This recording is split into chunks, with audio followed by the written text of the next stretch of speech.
La légende du triangle des Bermudes est l'un des rares mystères que nous ne pouvons toujours pas résoudre. Revenons 600 ans en arrière. L'histoire commence avec un Italien. Il voulait traverser l'océan pour atteindre l'Asie, un continent riche en épices, en soie, en minéraux, toutes ces merveilles. L'arrivée par voie terrestre était ridiculement longue, alors il s'est dit « Hé, pourquoi ne pas construire de solides bateaux, rassembler quelques marins et partir en Asie ? Qu'est-ce qui pourrait mal tourner ?» En fait, cet homme s'appelait Christophe Colomb. En 1492, avec un peu d'aide de la famille royale espagnole, il s'est embarqué pour son grand voyage. Tout se passait bien, à part le fait qu'il allait dans la mauvaise direction. Mais alors qu'il arrivait à la fin de son voyage, il a remarqué quelque chose de très étrange. Il ne le savait pas à ce moment-là, mais il naviguait dans le tristement célèbre Triangle des Bermudes. Le TB, le point de non-retour, l'endroit le plus effrayant entre les Bermudes, Porto Rico et la Floride. Il y a beaucoup d'histoires de bateaux, de paquebots et d'avions qui ont disparu dans ce mystérieux royaume.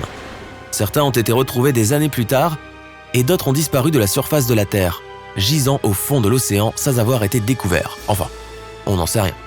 Car une chose est sûre, nous n'avons absolument aucune idée de ce qui se passe là-bas. Les gens essaient de comprendre depuis des années, mais rien, zéro, nada. Alors, qu'est-ce que Christophe Colomb a vu ce soir-là ? Qu'est-ce qui l'a tellement effrayé ? D'après ses journaux de bord, Christophe Colomb a vu un énorme éclair dans le ciel. Tu es peut-être un super dur à cuire, mais enfin, si tu navigues sans avoir aucune idée d'où tu es et que soudain tu vois un énorme éclair juste devant toi, tu fais quoi ?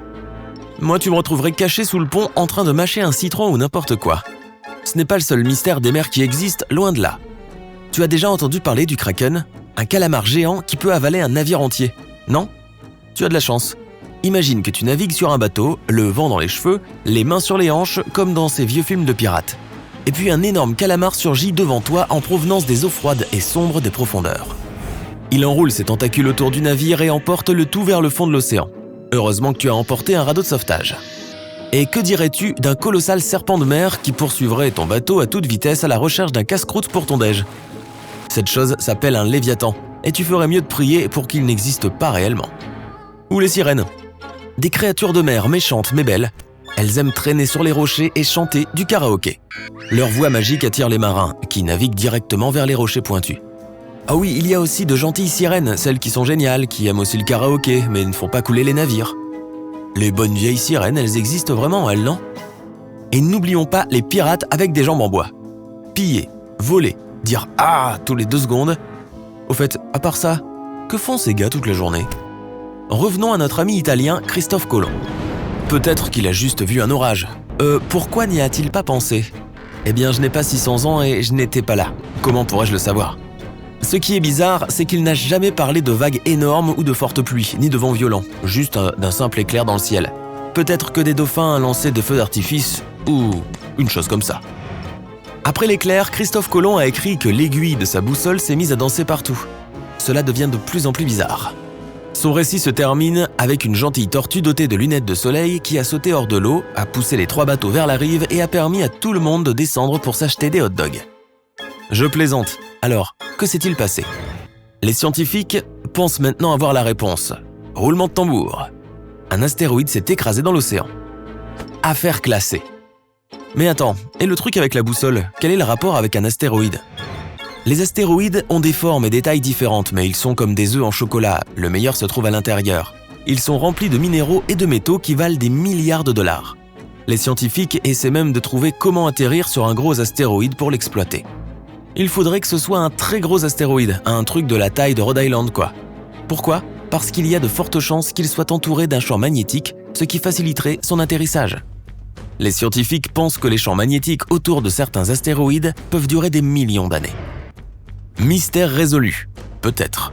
La boussole du capitaine Christophe Colomb est devenue folle à cause d'un astéroïde qui s'est écrasé juste devant lui. Ok. Cela pourrait en effet expliquer d'autres étranges histoires des Bermudes. Il y a une centaine d'années, le USS Cyclops a quitté la Barbade en direction de Baltimore et a traversé en plein milieu le triangle des Bermudes. Il n'est jamais arrivé à destination. Les équipes de recherche ont passé des années à le chercher, mais elles n'ont rien trouvé. Il a disparu juste comme ça. En 1945, 5 avions militaires ont disparu sans laisser de traces. Ils avaient justement survolé le triangle des Bermudes. Donc s'il y a un astéroïde au fond de la mer quelque part, pourquoi continue-t-il à poser des problèmes 500 ans plus tard ? Les radars et les boussoles de l'époque dépendent du champ magnétique terrestre. Le radar permet de guider les vols autour du monde. Une lecture radar défectueuse, ce serait un problème. Essaie de mettre un aimant près d'une boussole pour voir ce qui se passe. L'aiguille de la boussole est son propre petit aimant. Et elle pointe toujours vers le nord. Mais si tu la places à côté d'un aimant assez puissant, l'aiguille tournera toujours pour lui faire face. Et si cette boussole est tout ce que tu as pour te guider vers le rivage? Les capitaines de navires chinois ont été les premiers à inventer les boussoles. Avant cela, les gens naviguaient le long du rivage ou simplement vers les îles qu'ils pouvaient voir. Grâce aux boussoles, les premiers marins pouvaient indiquer leur destination pour que d'autres personnes puissent y aller aussi. Maintenant que nous disposons de toutes ces nouvelles technologies, la question est de savoir si cet astéroïde est toujours là en bas. Comment pouvons-nous y aller pour le savoir? Ce ne serait pas la première fois que nous plongerions dans les profondeurs de l'océan. Nous sommes déjà descendus dans la fosse des Mariannes, la plus profonde de la Terre. L'ascension du mont Everest ressemble à une blague comparée à la fosse des Mariannes. Seulement 2 personnes y sont déjà descendues.